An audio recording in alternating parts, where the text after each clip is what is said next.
इस तरह की सोच मुझे लगता है आप में तब आएगी जब आप एक तो न्यूज़पेपर्स डेली पढ़ेंगे, प्लस आप अपना जो आपके सब्जेक्ट्स हैं जैसे हिस्ट्री, पॉलिटी इसमें इम्पोर्टेंट है। जब आप उसको पढ़ेंगे, इसमें इंटरनेशनल रिलेशंस नाम का सब्जेक्ट आता है, तो आपको समझ आ जाएगा कि पेपर वाले बोल क्या रहे हैं या पेपर में मेरे लिए क्या ज़रूरी है। तो जैसा किसी ने पूछा कि नोट्स कैसे बनाने हैं, तो वो जो नोट्स हैं पहले आप अपना सिलेबस को कवर कीजिए और साइड बाय साइड कोशिश कीजिए समझने की कि अखबार में क्या आ रहा है। अखबार में जो आता है वो हमारे लिए सारा का सारा ज़रूरी नहीं होता। ये चुनना भी ज़रूरी है। तो मैं अब ये चाहती हूँ, मैं काफ़ी देर से बोल रही हूँ, कोई अपना माइक अनम्यूट करके मुझसे कुछ पूछना चाहता है तो please definitely.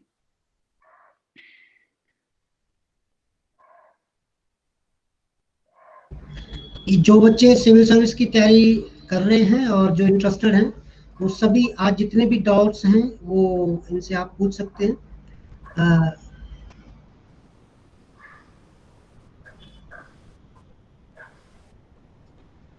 Good morning ma'am. जी, नमस्ते। मैम एचएस में आपने जैसे हिस्ट्री ऑप्शनल रखा हुआ था, तो हिस्ट्री में जो मेजर था वो बुक क्या थी आपकी ऑप्शनल में? देखिए, हिस्ट्री ऑप्शनल तो सब्जेक्ट ही इतना बड़ा है क्योंकि देखिए उसमें क्या-क्या आ रहा है। पेपर 1 में उसमें एंशिएंट हिस्ट्री आ रही है, फिर उसमें जैसे अर्ली मिडीवल हिस्ट्री आ रही है। पेपर 2 में क्या आ रहा है? पेपर 2 में मिडीवल हिस्ट्री आ रही है, मॉडर्न हिस्ट्री आ रही है और वर्ल्ड हिस्ट्री आ रही है। तो इन सभी के लिए सब्जेक्ट अलग-अलग है। मैं आपको एक किताब बता देती हूँ। जैसे एंशिएंट हिस्ट्री के लिए सबसे ज़्यादा लक्ष्य अपना ज़रूरी जो है, लक्ष्य अपना माइक्रोफोन ऑफ कर। जैसे एंशिएंट हिस्ट्री के लिए सबसे ज़्यादा ज़रूरी कोई किताब है तो वो मैं मानती हूँ पहले तो एनसीईआरटी। एनसीईआरटी 11वीं और 12वीं की सबसे ज्यादा जरूरी है। साथ ही में एक किताब है, अगर आप पढ़ सकते हैं, आर एस शर्मा नाम की किताब है।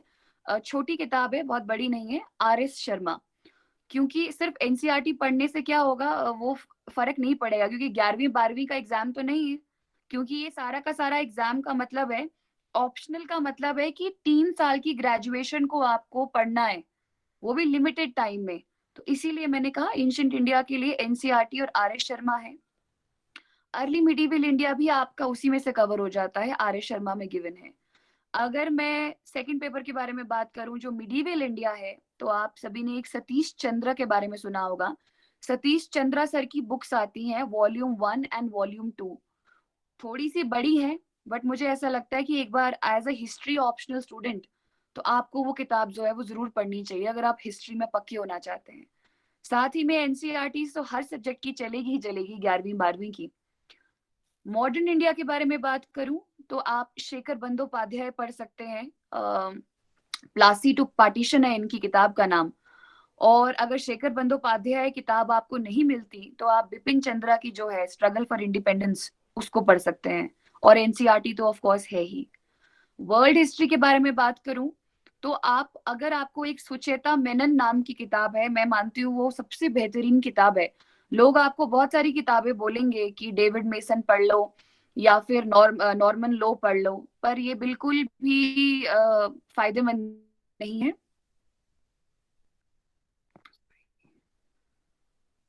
सॉरी सॉरी सॉरी, थोड़ा सा गड़बड़ हो गया था। अ, तो इसमें जो सबसे इम्पोर्टेंट मुझे किताब लगती है वो है सुचेता मेनन की किताब है, तो आप वर्ल्ड हिस्ट्री के लिए वो देख सकते हैं। वर्ल्ड हिस्ट्री के लिए एक और चीज मैं सजेस्ट करना चाहती हूँ कि यूट्यूब पे जाके आप मृणाल की वीडियो जरूर देखिए। मृणाल आप लोगों ने सुना होगा सबने। तो मृणाल की वीडियोस है वर्ल्ड हिस्ट्री पे, यूट्यूब में वो फ्री पड़ी हुई हैं, आप उनको भी देख सकते हैं। तो ये बेसिक है जो हिस्ट्री ऑप्शनल के लिए जो है जरूरी है। Thank you ma'am. Welcome.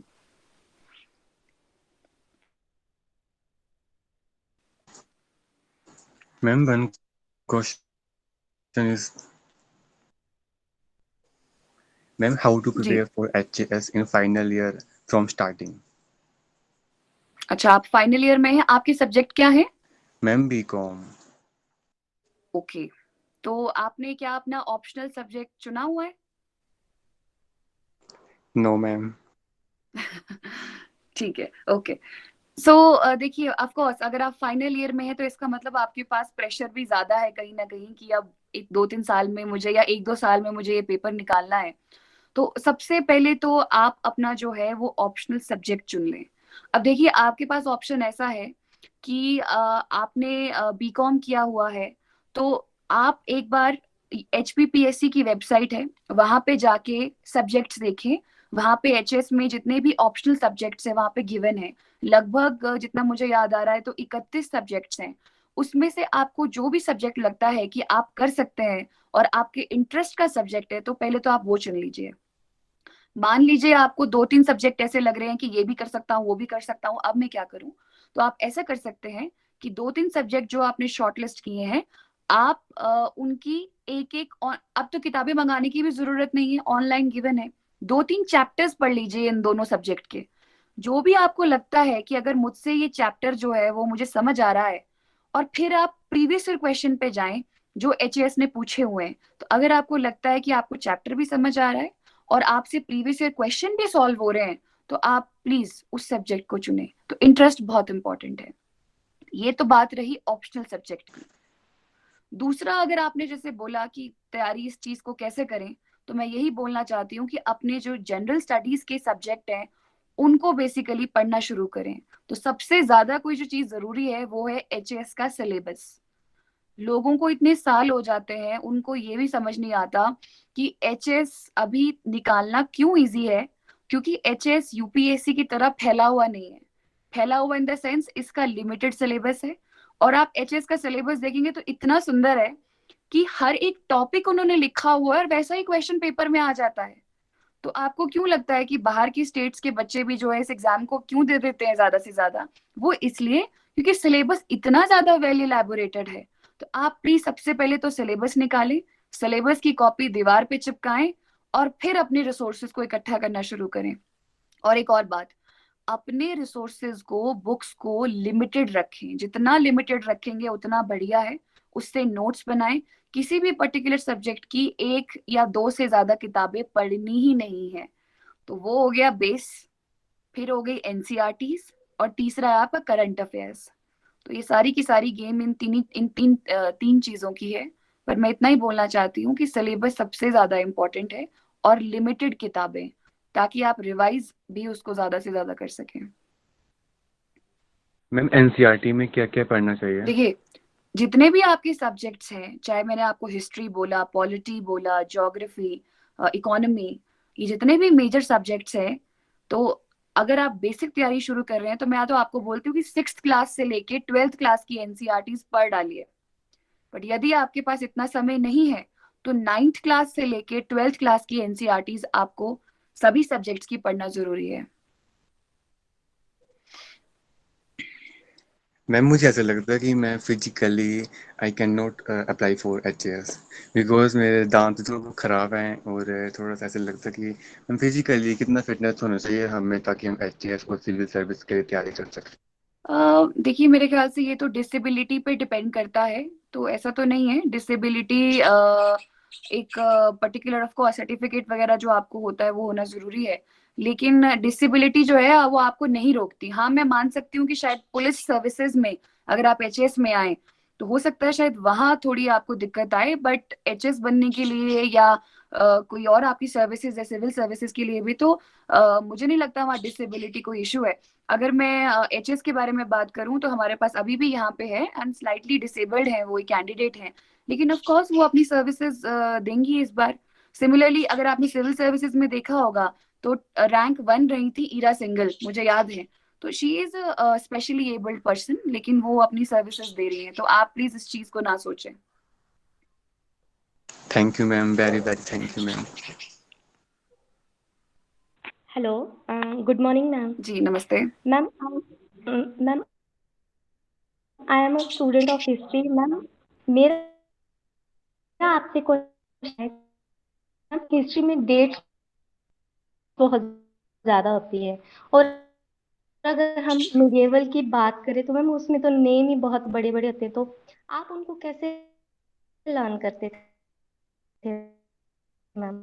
Please idea. कह रहे हैं तो वो मैं बात समझती हूँ, पर देखिए हमको ये यस बात मैम। समझनी पड़ेगी कि हिस्ट्री का जब पेपर लिखते हैं ना तो एग्जामिनर हमसे डेट्स नहीं एक्सपेक्ट करता। हिस्ट्री का जब आप प्रीवियस ईयर क्वेश्चन देखेंगे, मैं एग्जांपल देती हूँ आपको, तो वो जैसे कि मान लीजिए इस बार प्रश्न आया था कि जो मौर्यन एडमिनिस्ट्रेशन है उसके बारे में कुछ लिखें। तो जब हम अपना आंसर शुरू करते हैं तो सबसे ज्यादा हिस्ट्री में डेट्स नहीं, सोर्सेज इंपॉर्टेंट होते हैं कि मौर्यन एडमिनिस्ट्रेशन के Yes. बारे में आपको कहाँ कहाँ से पता चलता है। तो मेरा ऐसा मानना है, अगर आपका नेचुरल इंटरेस्ट है हिस्ट्री में और आपको लगता है कि आप Yes. हिस्ट्री का बेस्ट आंसर लिखना चाहते हैं, तो नेचुरली आप अपनी चीजों को थोड़ा अलग बनाएंगे। और अलग बनाने के लिए वो आप जो कह रही हैं कि थोड़ा टफ लगता है, तो मुझे ऐसा लगता है कि आप उसको कॉन्टिन्यूसली रिवाइज करते रहें। अगर आपके कोई छोटे भाई बहन है तो उनके साथ उस चीज को फनी वे में याद रखें, तो ये भी एक तरीका हो सकता है। Yes, ma'am. Okay. Thank you, ma'am. Good morning ma'am. नमस्ते। मैम जब हम प्रिपरेशन शुरू करते हैं उस टाइम की डिस्ट्रैक्शंस आती है बीच में, तो उनको कैसे अवॉइड करें? जी, प्रेपरेशन और डिस्ट्रैक्शन जो है वो साथ साथ चलता है। अगर आप डिस्ट्रैक्शन इस चीज को कह रहे हैं कि दोस्त हैं, या डिस्ट्रैक्शन अगर आप कह रहे हैं कि कहीं घूमने का मन करता है, या अगर आप डिस्ट्रैक्शन ये कह रहे हैं कि कहीं बाहर जाके खाने पीने का या मूवी देखने का मन करता है, तो मैं ये बोलना चाहती हूँ ये डिस्ट्रैक्शन नहीं, ये जिंदगी है। क्योंकि अगर ये चीजें ही नहीं है तो देखिए, जिंदगी का भरोसा तो है नहीं। अब पेपर तो, लाइफ जो है वो बड़ी चीज है और पेपर उसका छोटा सा पार्ट है। आप इसको बैलेंस कर सकते हैं। मैं जब चंडीगढ़ में थी तो मेरा जो 80% काम था वो मेरी पढ़ाई के प्रति था। बट इसका मतलब ये नहीं है कि 20% में मैं अपने दोस्तों के साथ घूम नहीं रही, या मैं अपने दोस्तों के साथ खा पी नहीं रही। मूवीज मैंने सारी की सारी देखी है अकेले जाके थिएटर्स में। मेरा पॉइंट ये है। और हाँ, मेरी हॉबी, आपको एक हॉबी भी रखनी पड़ती है एचएस में। जैसे मेरी हॉबी जो थी वो पेंटिंग थी और डांसिंग थी, तो मैं डांस क्लासेस भी जाती थी। तो आप क्या इसको डिस्ट्रैक्शन कहेंगे? नहीं। इट इज अबाउट कि आप अपने 24 घंटे को कैसे बैलेंस करते हैं। तो अगर आप उसमें से 15 घंटे भी ओवरऑल अगर आप थोड़ा बहुत भी ऑन एंड ऑफ पढ़ रहे हैं, तो कुछ घंटे देखिए अपने लिए निकालना जो है वो कोई बुरी बात नहीं है। Thank you ma'am.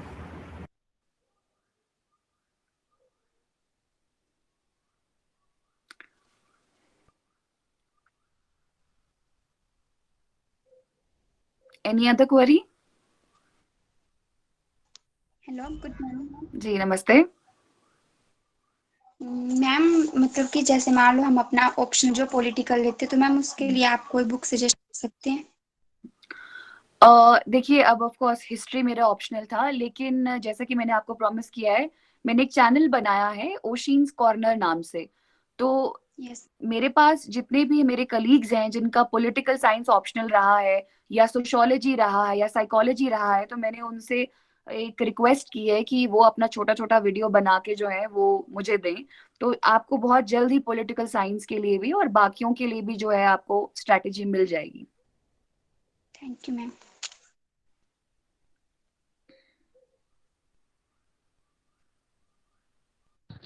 मैम मेरे क्वेश्चन है कि हमने जो +1 +2 में सब्जेक्ट लिए होते हैं उन्हीं में से ग्रेजुएशन में मेजर करके और ऑप्शनल ले लेना चाहिए। बहुत बढ़िया। इससे बढ़िया तो कुछ हो ही नहीं सकता। अगर आपने किसी सब्जेक्ट को +1 +2 में पढ़ा है 2 साल, ग्रेजुएशन में पढ़ा है 3 साल, 5 साल वो हो गए, और अगर मास्टर्स कर लेते हैं तो आप देख लीजिए 7 साल। तो किसी बच्चे ने कोई 7 साल कोई सब्जेक्ट पढ़ा है, तो आपको लगता है कि उसमें कोई उसको हरा सकता है? डेफिनेटली रखिए। Thank you ma'am. मैम मैं साइंस बैकग्राउंड से हूँ जी। और अभी यहाँ पर मैं दिल्ली में कोचिंग ले रहा हूँ। तो अभी हम यहाँ पर हिस्ट्री शुरू करवाई है मॉडर्न इंडिया। अच्छा। प्रॉब्लम आ रही है शुरू में, तो उस प्रॉब्लम से कैसे मन करता है कि छोड़ दूँ पढ़ना, हिस्ट्री जो सब्जेक्ट कभी पढ़ा नहीं है। हाँ जैसे हाँ। अभी लेटर मुगल की शुरुआत की है, तो वहाँ पर प्रॉब्लम आ रही है किस मुगल को किस तरीके नाम याद रखे, किस तरीके उनका जो उन्होंने अपने टाइम काम किया उनको याद करें, उसमें प्रॉब्लम आती है। रोहित, आप हिस्ट्री जो पढ़ रहे हैं वो मतलब जीएस के लिए पढ़ रहे हैं कि ऑप्शनली हिस्ट्री रखा है? मैम जीएस के लिए। अच्छा अच्छा। जीएस के लिए तो रोहित आपको पढ़ना ही पड़ेगा। मतलब मैं समझ रही हूँ आपकी बात, थोड़े से नाम मुश्किल है। पर जैसा कि मेरे ख्याल से, अगर मैं गलत नहीं हूँ, शायद साक्षी ने भी यही चीज पूछी थी कि मैम किस तरह से याद रखें। तो देखिए, आप थोड़ा फनी तरीके से बात कर सकते हैं। अगर आप कोचिंग सेंटर जाते हैं फिर तो और बढ़िया है, क्योंकि आपके आसपास के भी लोग वही पढ़ रहे हैं। तो जो नाम आपको याद नहीं हो रहा, तो किसी ना किसी उसका नाम रख दीजिए, अपने दोस्त का नाम वो रख दीजिए। तो मुझे लगता है आप कभी भी नहीं भूलेंगे। ये हो सकता है। Thank you ma'am.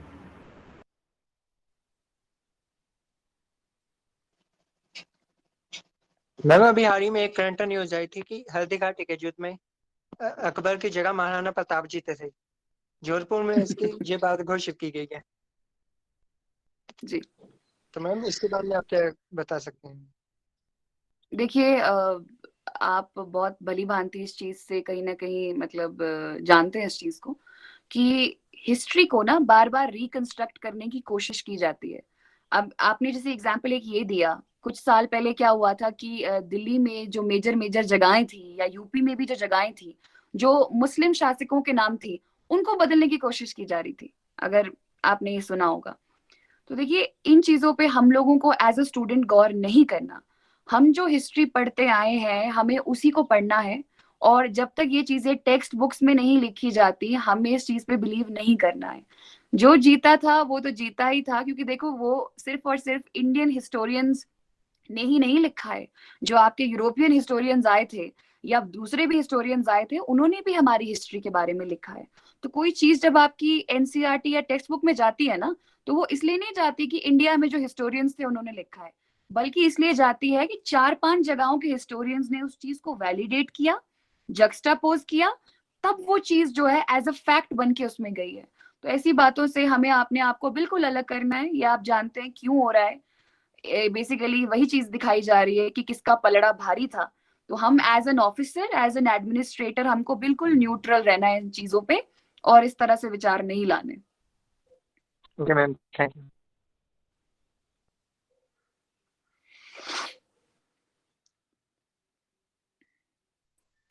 जो भी छात्र छात्राएं अपने क्वेश्चन पूछना चाहते हैं, प्लीज मैडम से सभी क्वेश्चन पूछ सकते हैं। मैम हमें कौन सी लैंग्वेज में तैयारी करनी चाहिए इसके लिए जो बेस्ट हो? जिसमें आप कंफर्टेबल है। आप हिंदी में कंफर्टेबल है, आप हिंदी में तैयारी करो। आप इंग्लिश में कंफर्टेबल है, आप इंग्लिश में तैयारी करो। एक और बात मुझसे पूछी जाती है कि इंटरव्यू में क्या भाषा होती है। इंटरव्यू में आपको जो भी भाषा में कंफर्टेबल है, आप इंग्लिश में कंफर्टेबल है तो इंग्लिश में बात कीजिए, हिंदी में कंफर्टेबल है हिंदी में बात कीजिए। तो ऐसा कुछ नहीं है। बट जहां तक तैयारी करने की बात है, तो जिस भी सब्जेक्ट में आपको लगता है कि आपकी कमांड ज्यादा है, आपको उसी में तैयारी करनी चाहिए। Good morning ma'am. Thank you ma'am. Ma'am syllabus को कैसे डिकोड किया जाए? एचएस का तो सिलेबस ऑलरेडी डिकोडेड है। यूपीएससी का। यूपीएससी का यस मैम। देखिए, अगर मैं यूपीएससी के बारे में बात करूं और एचएस के बारे में भी बात करूं, तो सिलेबस बड़ा ज्यादा ओवरलैपिंग है। तो आप दोनों सब्जेक्ट, दोनों सिलेबस को पहले तो अपने सामने रख लें और जरा सिमिलैरिटीज को देखें, कौन कौन सी चीजें सिमिलर है। जहां तक बात डिकोड करने की है, तो डिकोड किया जाता है सिलेबस को प्रीवियस ईयर क्वेश्चन के द्वारा। तो अगर आपके पास बुक लिस्ट है, प्रीवियस ईयर क्वेश्चन है और सिलेबस है, तो इन 3 चीज के अलावा आपको कुछ भी नहीं चाहिए। क्योंकि आप देखेंगे कि प्रीवियस ईयर क्वेश्चन जो है इस पर्टिकुलर टॉपिक से क्या आ रहे हैं, तो आप वही चीज किताब में पढ़ेंगे। तो मैम काफी सारे सब टॉपिक्स भी होते हैं ना कि सिलेबस में कुछ टॉपिक्स दिए उसके काफी सारे सब टॉपिक्स होते हैं, तो वो मैम उनका आइडिया कहाँ से ले यूपीएससी में? देखिए, मैं आपको एक एग्जांपल देती हूँ। जैसे मान लीजिए आपका जीएस 3 है, यानी इकोनॉमी है। इकोनॉमी में सब कंपोनेंट आता है एग्रीकल्चर, और एग्रीकल्चर में भी आगे सब कंपोनेंट्स आते हैं। एमएसपी आ जाता है, या क्रॉपिंग पैटर्न आ जाता है, या जैसे नए फार्म लॉज आए हैं, वो भी अपने आप में एक टॉपिक जो है वो ऐड हो गया है करंट के उससे। तो मुझे ऐसे लगता है कि अच्छा, मैं आपको एक रेफर करती हूँ। जीएस स्कोर का ना एक सिलेबस है यूपीएससी के लिए, उसमें माइक्रो टॉपिक्स दिए हुए हैं। अगर आपको वैभव वो मिल पाए तो उसको जरूर ढूंढना। Yes ma'am. जीएस स्कोर का है वो, बिल्कुल उन्होंने माइक्रो टॉपिक बना के दिए हुए हैं, उससे आपको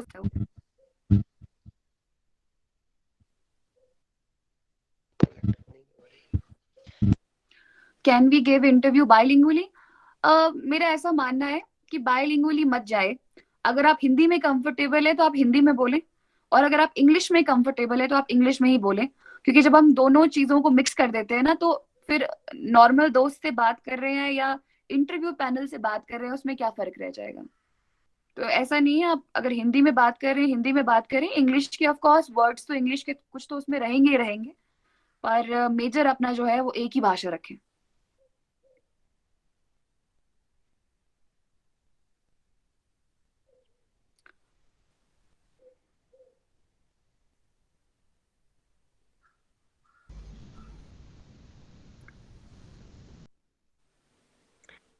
यदि स्टूडेंट्स के क्वेश्चंस कंप्लीट हो रहे हो तो आगे फिर हम आगे की कार्रवाई को बढ़ाएं। बच्चे यदि कोई भी और क्वेश्चन पूछना चाहते हैं प्लीज पूछ सकते हैं।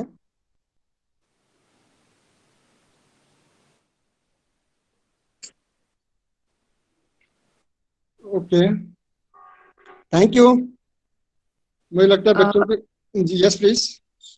एक शायद क्वेश्चन आया था कि कौन कौन से क्वेश्चन आपसे पैनल ने पूछे थे इंटरव्यू में, तो मैं बताना चाहती हूँ कि जैसे इस बार कोविड से रिलेटेड पूछे थे कि लोग जो है वो वैक्सीन लगाने से क्यों डर रहे हैं, या आपको क्या लगता है कि डरना चाहिए नहीं डरना चाहिए, तो ये प्रश्न था। दूसरा मेरे पास जो प्रश्न आया था वो इंडिया चाइना से जो है, क्योंकि हमारे जो चेयरमैन है वो खुद मेजर हैं, तो of course army oriented question उन्होंने पूछने ही थे, तो हम लोग प्रिपेयर करके गए थे। हमें लास्ट टाइम का भी पता था कि चाइना उनका फेवरेट है, तो इंडो चाइना के बारे में इस बार भी पूछ लिया गया, गालवान वैली के बारे में भी इस बार पूछ लिया गया, और इस बार थोड़ा फैक्चुअल बहुत ज्यादा था। जैसे मैं इंटरव्यू में अंदर एंटर करी हूँ, तो सबसे पहले तो मेरे से मेरी हॉबी के बारे में जो है वो क्वेश्चन पूछा। तो मैंने जब पेंटिंग के बारे में बताया तो उन्होंने बोला कि गुलेर स्कूल ऑफ पेंटिंग क्या है। तो आप प्लीज अपनी हॉबी को बहुत ज्यादा सीरियस लें। पेंटिंग में वो ये नहीं बोलेंगे कि पेंटिंग बना के दिखाओ, दे विल आस्क कि वेरियस स्कूल्स ऑफ पेंटिंग क्या है, या गुलेर स्कूल ऑफ पेंटिंग में इंपॉर्टेंट क्या है, बशोली स्कूल ऑफ पेंटिंग में इंपॉर्टेंट क्या है। तो इस तरह से जो है वो क्वेश्चंस रहते हैं, मिक्स बैग रहते हैं। दूसरी फैकल्टी ने एकदम मेरे पे फैक्चुअल क्वेश्चंस की बारिश कर दी थी। वाइस प्रेसिडेंट ऑफ इंडिया कौन है, एम्स के चीफ कौन है। तो ऐसा तो लगता है कि ये मुझसे क्वेश्चन क्यों पूछ रहे हैं, क्योंकि मैं तो सिविल्स की स्टूडेंट हूँ, ये मुझसे बैंकिंग टाइप क्यों पूछ रहे हैं। बट उनका पूछना जायज था, क्योंकि वही वाली बात है ना कि कहीं समुद्र में डुबकी मारते मारते ऊपर सुपरफिशियली ऐसा तो नहीं कि साफ है सब कुछ चीजें। तो बहुत जरूरी होता है दोनों चीजों को पकड़ रखना, कि ये फैक्ट्स भी पता होने चाहिए और डेप्थ भी। इंग्लिश, मेरा मीडियम इंग्लिश था इंटरव्यू का, तो ये है। गुड आफ्टरनून जी मैम। मैम मैं 6th क्लास का हूँ, इसलिए मेरी बुक मुझे पढ़नी चाहिए। बेटे आवाज आपकी क्लियर नहीं आ रही है, हाँ। थोड़ा सा पास में बोलिए। मैम मैं अभी 6th क्लास ये 7th क्लास में हूँ। जो कौन सी बुक्स लेना ये पूछ रहे हैं कि ये 6th क्लास में है और इनको कौन सी हिस्ट्री की बुक कौन सी पढ़नी चाहिए। ये 6th क्लास में जी, आपको 6th क्लास की ही बुक पढ़नी चाहिए क्योंकि देखो मैंने जितने लोगों से यहाँ बात करी, मैंने उन सभी को कहा कि आपको 6th क्लास की एनसीईआरटी से लेके 12th क्लास की एनसीईआरटी पढ़नी है। तो अगर आप 6th क्लास में 6th क्लास की एनसीईआरटी अच्छे से पढ़ लेंगे तो आपको आगे जरूरत नहीं पड़ेगी। और साथ में अपने पापा मम्मी के साथ बैठ के न्यूज जरूर देखना। बस ये 2 चीजें अच्छे से कर लो, आप ऑफिसर जरूर बन पाओगे।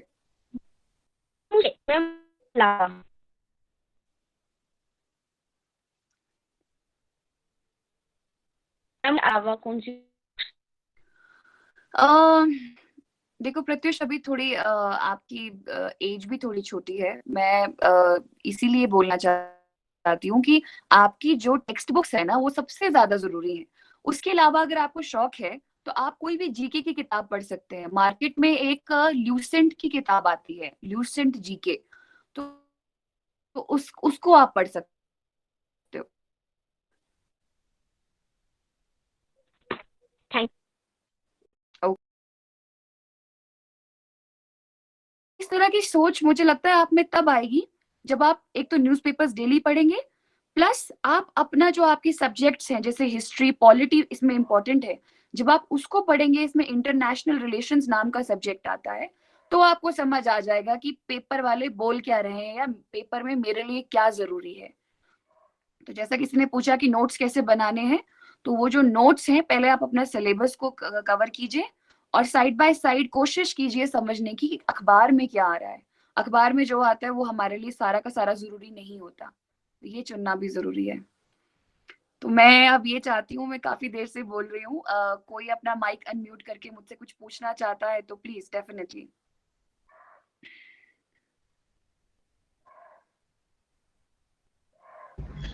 जो बच्चे सिविल सर्विस की तैयारी कर रहे हैं और जो इंटरेस्टेड हैं, वो सभी आज जितने भी डाउट्स हैं वो इनसे आप पूछ सकते हैं।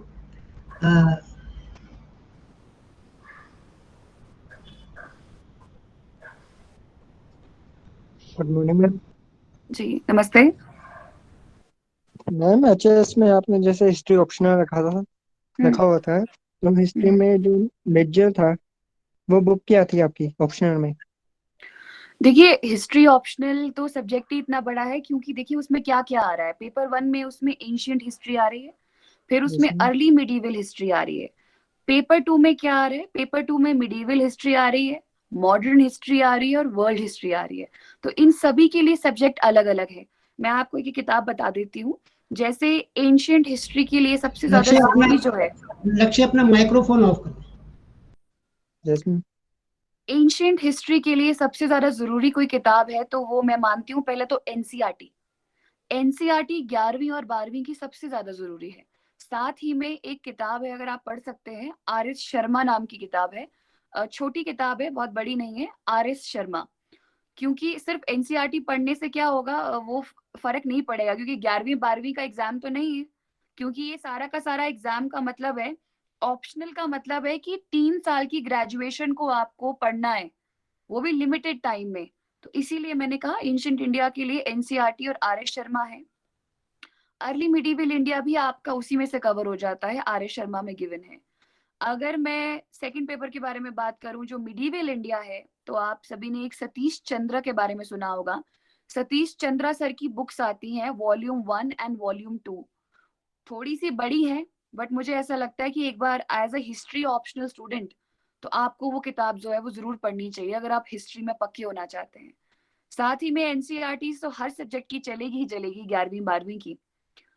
मॉडर्न इंडिया के बारे में बात करूं तो आप शेखर बंदोपाध्याय पढ़ सकते हैं। प्लासी टू पार्टीशन है इनकी किताब का नाम। और अगर शेखर बंदोपाध्याय किताब आपको नहीं मिलती तो आप बिपिन चंद्रा की जो है स्ट्रगल फॉर इंडिपेंडेंस उसको पढ़ सकते हैं। और एनसीईआरटी तो ऑफ कोर्स है ही। वर्ल्ड हिस्ट्री के बारे में बात करूं तो आप, अगर आपको एक सुचेता मेनन नाम की किताब है, मैं मानती हूँ वो सबसे बेहतरीन किताब है। लोग आपको बहुत सारी किताबें बोलेंगे कि डेविड मेसन पढ़ लो या फिर नॉर्मन लो पढ़ लो, पर ये बिल्कुल भी फायदेमंद नहीं है।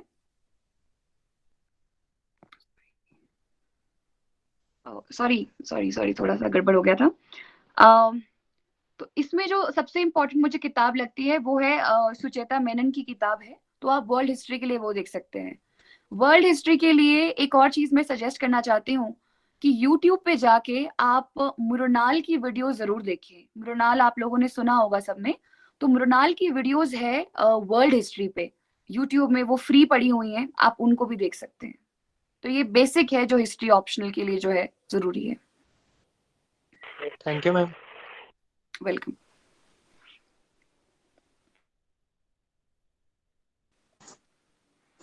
Ma'am, one question is,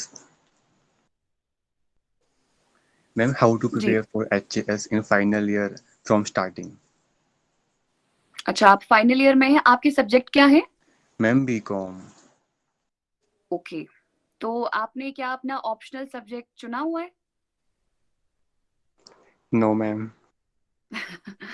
ठीक है, ओके।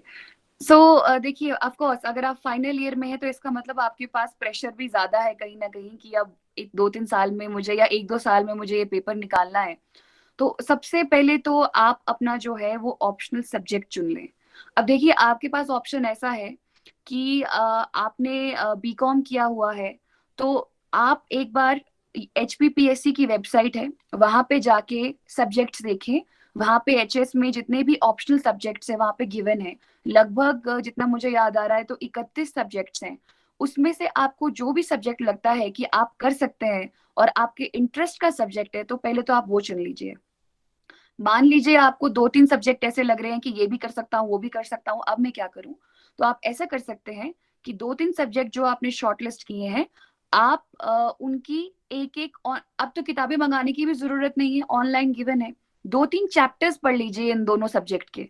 जो भी आपको लगता है कि अगर मुझसे ये चैप्टर जो है वो मुझे समझ आ रहा है, और फिर आप प्रीवियस ईयर क्वेश्चन पे जाएं जो एचएएस ने पूछे हुए हैं। तो अगर आपको लगता है कि आपको चैप्टर भी समझ आ रहा है और आपसे प्रीवियस ईयर क्वेश्चन भी सॉल्व हो रहे हैं, तो आप प्लीज उस सब्जेक्ट को चुनें। तो इंटरेस्ट बहुत इंपॉर्टेंट है।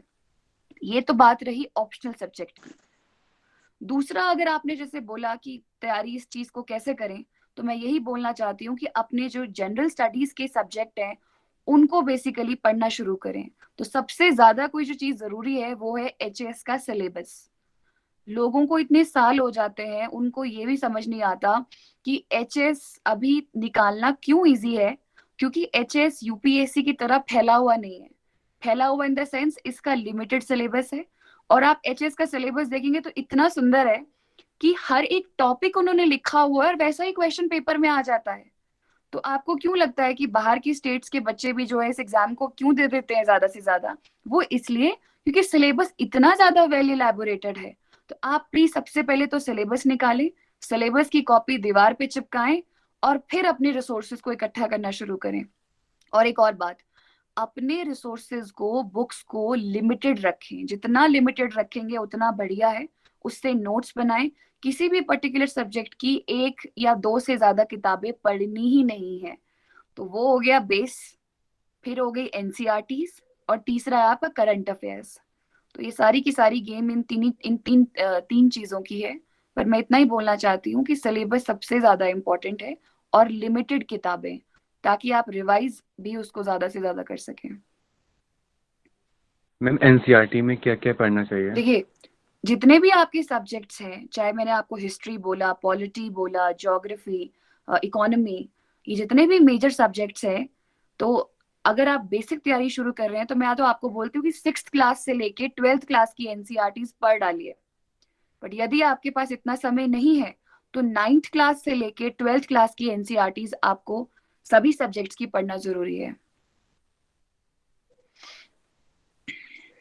मैम मुझे ऐसा लगता है कि मैं physically I can not apply for HAS because मेरे दांत जो खराब हैं, और थोड़ा सा ऐसा लगता है कि हम फिजिकली कितना फिटनेस होना चाहिए हमें ताकि हम एचएएस को सिविल सर्विस के लिए तैयारी कर सकें। देखिए, मेरे ख्याल से ये तो डिसेबिलिटी पे डिपेंड करता है। तो ऐसा तो नहीं है। डिसेबिलिटी एक पर्टिकुलर ऑफ कोर्स सर्टिफिकेट वगैरह जो आपको होता है वो होना जरूरी है, लेकिन डिसेबिलिटी जो है वो आपको नहीं रोकती। हाँ, मैं मान सकती हूँ कि शायद पुलिस सर्विसेज में अगर आप एचएस में आए तो हो सकता है शायद वहां थोड़ी आपको दिक्कत आए, बट एचएस बनने के लिए या कोई और आपकी सर्विसेज या सिविल सर्विसेज के लिए भी तो मुझे नहीं लगता वहाँ डिसेबिलिटी कोई इशू है। अगर मैं एचएस के बारे में बात करूं तो हमारे पास अभी भी यहाँ पे है एंड स्लाइटली डिसेबल्ड है वो कैंडिडेट हैं, लेकिन ऑफ कोर्स वो अपनी सर्विसेज देंगी इस बार। सिमिलरली अगर आपने सिविल सर्विसेज में देखा होगा तो रैंक 1 रही थी ईरा सिंगल, मुझे याद है। तो she is specially abled person, लेकिन वो अपनी सर्विसेज दे रही हैं। तो आप प्लीज इस चीज को ना सोचें। Thank you ma'am, very very thank you ma'am. Hello, good morning ma'am. जी नमस्ते ma'am. Ma'am, I am a student of history. Ma'am, मेरा आपसे क्वेश्चन है, मैम हिस्ट्री में डेट्स बहुत ज़्यादा होती है, और अगर हम मिडिएवल की बात करें तो मैम उसमें तो नेम ही बहुत बड़े बड़े होते हैं। तो आप उनको कैसे लर्न करते थे मैम? Please idea. कह रहे हैं तो वो मैं बात समझती हूँ, पर देखिए हमको ये बात समझनी पड़ेगी कि हिस्ट्री का जब पेपर लिखते हैं ना तो एग्जामिनर हमसे डेट्स नहीं एक्सपेक्ट करता। हिस्ट्री का जब आप प्रीवियस ईयर क्वेश्चन देखेंगे, मैं एग्जांपल देती हूँ आपको, तो वो जैसे कि मान लीजिए इस बार प्रश्न आया था कि जो मौर्यन एडमिनिस्ट्रेशन है उसके बारे में कुछ लिखें। तो जब हम अपना आंसर शुरू करते हैं तो सबसे ज्यादा हिस्ट्री में डेट्स नहीं, सोर्सेज इंपॉर्टेंट होते हैं कि मौर्यन एडमिनिस्ट्रेशन के बारे में आपको कहाँ कहाँ से पता चलता है। तो मेरा ऐसा मानना है, अगर आपका नेचुरल इंटरेस्ट है हिस्ट्री में और आपको लगता है कि आप हिस्ट्री का बेस्ट आंसर लिखना चाहते हैं, तो नेचुरली आप अपनी चीजों को थोड़ा अलग बनाएंगे। और अलग बनाने के लिए वो आप जो कह रही हैं कि थोड़ा टफ लगता है, तो मुझे ऐसा लगता है कि आप उसको कॉन्टिन्यूसली रिवाइज करते रहें। अगर आपके कोई छोटे भाई बहन है तो उनके साथ उस चीज को फनी वे में याद रखें, तो ये भी एक तरीका हो सकता है। Yes ma'am, okay, thank you ma'am. Good morning ma'am. नमस्ते। मैम जब हम प्रिपरेशन शुरू करते हैं उस टाइम कई डिस्ट्रैक्शंस आती है बीच में, तो उनको कैसे अवॉइड करें? जी, प्रेपरेशन और डिस्ट्रैक्शन जो है वो साथ साथ चलता है। अगर आप डिस्ट्रैक्शन इस चीज को कह रहे हैं कि दोस्त हैं, या डिस्ट्रैक्शन अगर आप कह रहे हैं कि कहीं घूमने का मन करता है, या अगर आप डिस्ट्रैक्शन ये कह रहे हैं कि कहीं बाहर जाके खाने पीने का या मूवी देखने का मन करता है, तो मैं ये बोलना चाहती हूँ ये डिस्ट्रैक्शन नहीं है, जिंदगी है। क्योंकि अगर ये चीजें ही नहीं है तो देखिए जिंदगी का भरोसा तो है नहीं है। पेपर तो, लाइफ जो है वो बड़ी चीज है और पेपर उसका छोटा सा पार्ट है। आप इसको बैलेंस कर सकते हैं। मैं जब चंडीगढ़ में थी तो मेरा जो 80% काम था वो मेरी पढ़ाई के प्रति था। बट इसका मतलब ये नहीं है कि 20% में मैं अपने दोस्तों के साथ घूम नहीं रही, या मैं अपने दोस्तों के साथ खा पी नहीं रही। मूवीज मैंने सारी की सारी देखी है अकेले जाके थिएटर्स में। मेरा पॉइंट ये है, और हाँ, मेरी हॉबी, आपको एक हॉबी भी रखनी पड़ती है एचएस में। जैसे मेरी हॉबी जो थी वो पेंटिंग थी और डांसिंग थी, तो मैं डांस क्लासेस भी जाती थी। तो आप क्या इसको डिस्ट्रैक्शन कहेंगे? नहीं। इट इज अबाउट कि आप अपने 24 घंटे को कैसे बैलेंस करते हैं। तो अगर आप उसमें से 15 घंटे भी ओवरऑल अगर आप थोड़ा बहुत भी ऑन एंड ऑफ पढ़ रहे हैं, तो कुछ घंटे देखिए अपने लिए निकालना जो है वो कोई बुरी बात नहीं है। Thank you ma'am.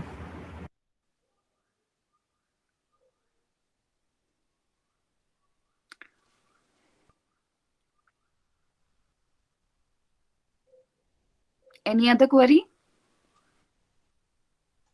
Hello, good morning जी नमस्ते। मैम। मतलब कि जैसे मान लो हम अपना ऑप्शन जो पॉलिटिकल लेते हैं, तो मैम उसके लिए आप कोई बुक सजेस्ट कर सकते हैं? देखिए, अब ऑफ कोर्स हिस्ट्री मेरा ऑप्शनल था, लेकिन जैसा कि मैंने आपको प्रॉमिस किया है, मैंने एक चैनल बनाया है ओशिन्स कॉर्नर नाम से। तो यस। मेरे पास जितने भी मेरे कलीग्स हैं जिनका पॉलिटिकल साइंस ऑप्शनल रहा है, या सोशियोलॉजी रहा है, या साइकोलॉजी रहा है, तो मैंने उनसे एक रिक्वेस्ट की है कि वो अपना छोटा छोटा वीडियो बना के जो है वो मुझे दें। तो आपको बहुत जल्द ही पॉलिटिकल साइंस के लिए भी और बाकियों के लिए भी जो है आपको स्ट्रैटेजी मिल जाएगी। Thank you ma'am.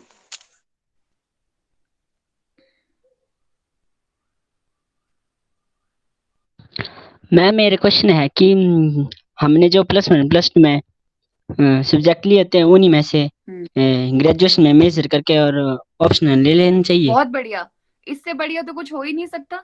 अगर आपने किसी सब्जेक्ट को +1 +2 में पढ़ा है 2 साल, ग्रेजुएशन में पढ़ा है 3 साल, 5 साल वो हो गए, और अगर मास्टर्स कर लेते हैं तो आप देख लीजिए 7 साल। तो किसी बच्चे ने कोई 7 साल कोई सब्जेक्ट पढ़ा है, तो आपको लगता है कि उसमें कोई उसको हरा सकता है? डेफिनेटली रखिए। Thank you ma'am. मैम मैं साइंस बैकग्राउंड से हूँ जी। और अभी यहाँ पर मैं दिल्ली में कोचिंग ले रहा हूँ। तो अभी मैं यहाँ पर हिस्ट्री शुरू करवाई मॉडर्न। प्रॉब्लम आ रही है शुरू में, तो उस प्रॉब्लम से कैसे मन करता है कि छोड़ दूँ पढ़ना। हिस्ट्री जो सब्जेक्ट अभी पढ़ा नहीं है, जैसे अभी लेटर मुगल की शुरुआत की है, तो वहाँ पर प्रॉब्लम आ रही है किस मुगल को किस तरीके नाम याद रखे, किस तरीके उनका जो उन्होंने अपने टाइम काम किया उनको याद करें, उसमें प्रॉब्लम आ रही है। रोहित, आप हिस्ट्री जो पढ़ रहे हैं वो मतलब जीएस के लिए पढ़ रहे हैं कि ऑप्शनली हिस्ट्री रखा है? मैम जीएस के लिए। अच्छा, जीएस के लिए तो रोहित आपको पढ़ना ही पड़ेगा। मतलब मैं समझ रही हूँ आपकी बात, थोड़े से नाम मुश्किल है, पर जैसा कि मेरे ख्याल से, अगर मैं गलत नहीं हूँ, शायद साक्षी ने भी यही चीज पूछी थी कि मैम किस तरह से याद रखें। तो देखिए, आप थोड़ा फनी तरीके से बात कर सकते हैं। अगर आप कोचिंग सेंटर जाते हैं फिर तो और बढ़िया है, क्योंकि आपके आसपास के भी लोग वही पढ़ रहे हैं। तो जो नाम आपको याद नहीं हो रहा, तो उसका नाम रख दीजिए, अपने दोस्त का नाम वो रख दीजिए, तो मुझे लगता है आप कभी भी नहीं भूलेंगे। ये हो सकता है। Thank you ma'am.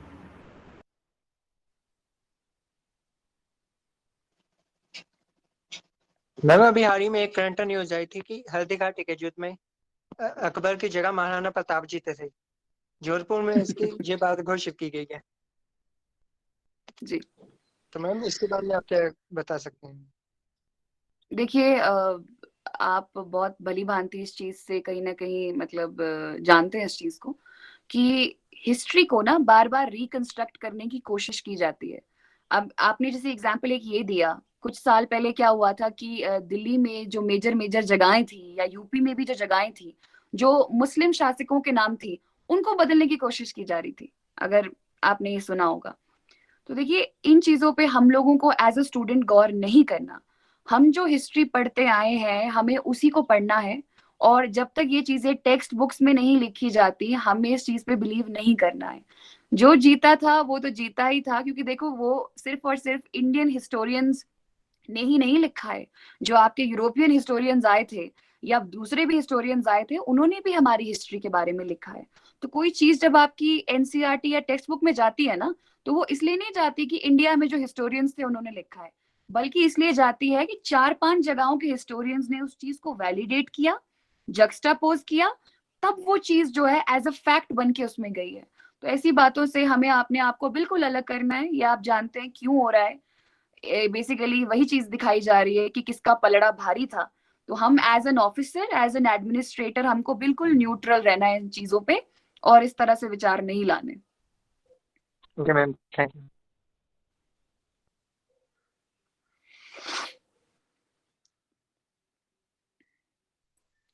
जो भी छात्र छात्राएं अपने क्वेश्चन पूछना चाहते हैं, प्लीज मैडम से सभी क्वेश्चन पूछ सकते हैं। मैम हमें कौन सी लैंग्वेज में तैयारी करनी चाहिए इसके लिए जो बेस्ट हो? जिसमें आप कंफर्टेबल हैं। आप हिंदी में कंफर्टेबल है, आप हिंदी में तैयारी करो। आप इंग्लिश में कंफर्टेबल है, आप इंग्लिश में तैयारी करो। एक और बात मुझसे पूछी जाती है कि इंटरव्यू में क्या भाषा होती है। इंटरव्यू में आपको जो भी भाषा में कंफर्टेबल है, आप इंग्लिश में कंफर्टेबल है तो इंग्लिश में बात कीजिए, हिंदी में कंफर्टेबल है हिंदी में बात कीजिए। तो ऐसा कुछ नहीं है। पर जहां तक तैयारी करने की बात है, तो जिस भी सब्जेक्ट में आपको लगता है कि आपकी कमांड ज्यादा है, आपको उसी में तैयारी करनी चाहिए। Good morning ma'am. Thank you ma'am. Ma'am syllabus को कैसे डिकोड किया जाए? एचएस का तो सिलेबस ऑलरेडी डिकोडेड है। यूपीएससी का। Yes ma'am. देखिए अगर मैं यूपीएससी के बारे में बात करूं और एचएस के बारे में भी बात करूं तो सिलेबस बड़ा ज्यादा ओवरलैपिंग है। तो आप दोनों सब्जेक्ट, दोनों सिलेबस को पहले तो अपने सामने रख लें और जरा सिमिलैरिटीज को देखें, कौन कौन सी चीजें सिमिलर है। जहां तक बात डिकोड करने की है, तो डिकोड किया जाता है सिलेबस को प्रीवियस ईयर क्वेश्चन के द्वारा। तो अगर आपके पास बुक लिस्ट है, प्रीवियस ईयर क्वेश्चन है और सिलेबस है, तो इन 3 चीज के अलावा आपको कुछ भी नहीं चाहिए। क्योंकि आप देखेंगे कि प्रीवियस ईयर क्वेश्चन जो है इस पर्टिकुलर टॉपिक से क्या आ रहे हैं, तो आप वही चीज किताब में पढ़ेंगे।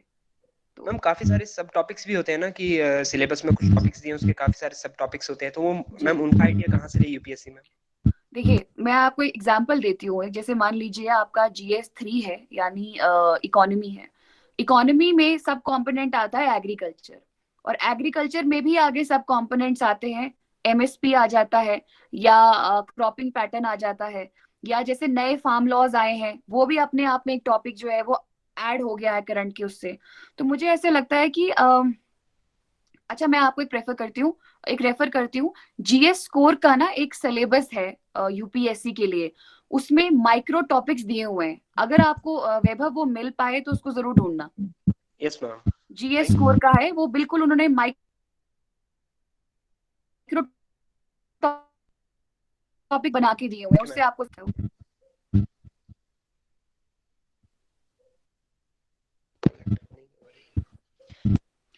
Can we give interview बायलिंगुअली? मेरा ऐसा मानना है कि बायलिंगुअली मत जाए। अगर आप हिंदी में कंफर्टेबल है तो आप हिंदी में बोलें, और अगर आप इंग्लिश में कंफर्टेबल है तो आप इंग्लिश में ही बोलें। क्योंकि जब हम दोनों चीजों को मिक्स कर देते हैं ना, तो फिर नॉर्मल दोस्त से बात कर रहे हैं या इंटरव्यू पैनल से बात कर रहे हैं, उसमें क्या फर्क रह जाएगा। तो ऐसा नहीं है, आप अगर हिंदी में बात कर रहे हैं हिंदी में बात करें। इंग्लिश के ऑफ कोर्स वर्ड्स तो इंग्लिश के कुछ तो उसमें रहेंगे ही रहेंगे, पर मेजर अपना जो है वो एक ही भाषा रखें।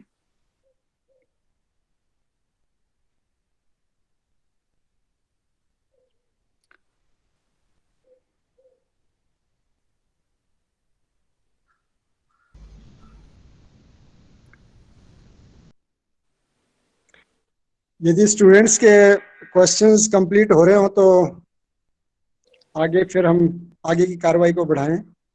बच्चे यदि कोई भी और क्वेश्चन पूछना चाहते हैं प्लीज पूछ सकते हैं।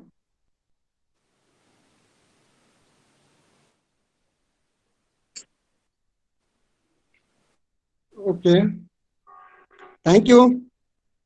मुझे लगता है बच्चों के जी, यस प्लीज। एक शायद क्वेश्चन आया था कि कौन कौन से क्वेश्चन आपसे पैनल ने पूछे थे इंटरव्यू में, तो मैं बताना चाहती हूँ कि जैसे इस बार कोविड से रिलेटेड पूछे थे कि लोग जो है वो वैक्सीन लगाने से क्यों डर रहे हैं, या आपको क्या लगता है कि डरना चाहिए नहीं डरना चाहिए, तो ये प्रश्न था। दूसरा मेरे पास जो प्रश्न आया था वो इंडिया चाइना से जो है, क्योंकि हमारे जो चेयरमैन है वो खुद मेजर हैं, तो of course army oriented question उन्होंने पूछने ही थे, तो हम लोग प्रिपेयर करके गए थे। हमें लास्ट टाइम का भी पता था कि चाइना उनका फेवरेट है, तो इंडो चाइना के बारे में इस बार भी पूछ लिया गया, गालवान वैली के बारे में भी इस बार पूछ लिया गया, और इस बार थोड़ा फैक्चुअल बहुत ज्यादा था। जैसे मैं इंटरव्यू में अंदर एंटर करी हूँ तो सबसे पहले तो मेरे से मेरी हॉबी के बारे में जो है वो क्वेश्चन पूछा, तो मैंने जब पेंटिंग के बारे में बताया तो उन्होंने बोला कि गुलेर स्कूल ऑफ पेंटिंग क्या है। तो आप प्लीज अपनी हॉबी को बहुत ज्यादा सीरियस लें। पेंटिंग में वो ये नहीं बोलेंगे कि पेंटिंग बना के दिखाओ, दे विल आस्क कि वेरियस स्कूल्स ऑफ पेंटिंग क्या है, या गुलेर स्कूल ऑफ पेंटिंग में इंपॉर्टेंट क्या है, बशोली स्कूल ऑफ पेंटिंग में इंपॉर्टेंट क्या है। तो इस तरह से जो है वो क्वेश्चंस रहते हैं, मिक्स बैग रहते हैं। दूसरी फैकल्टी ने एकदम मेरे पे फैक्चुअल क्वेश्चंस की बारिश कर दी थी। वाइस प्रेसिडेंट ऑफ इंडिया कौन है, एम्स के चीफ कौन है।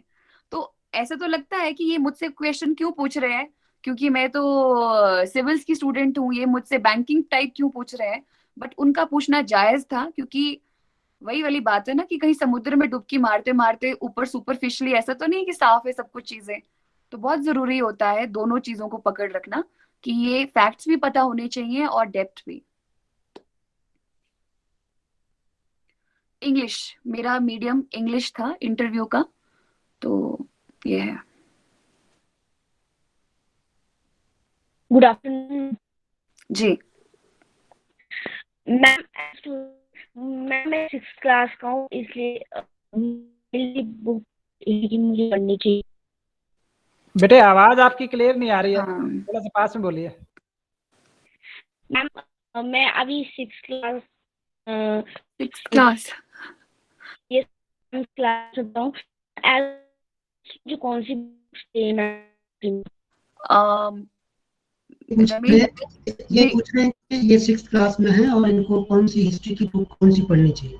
ये 6th क्लास में जी, आपको 6th क्लास की ही बुक पढ़नी चाहिए क्योंकि देखो मैंने जितने लोगों से यहाँ बात करी, मैंने उन सभी को कहा कि आपको 6th क्लास की एनसीईआरटी से लेके 12th क्लास की एनसीईआरटी पढ़नी है। तो अगर आप 6th क्लास में 6th क्लास की एनसीईआरटी अच्छे से पढ़ लेंगे तो आपको आगे जरूरत नहीं पड़ेगी। और साथ में अपने पापा मम्मी के साथ बैठ के न्यूज जरूर देखना। बस ये 2 चीजें अच्छे से कर लो, आप ऑफिसर जरूर बन पाओगे।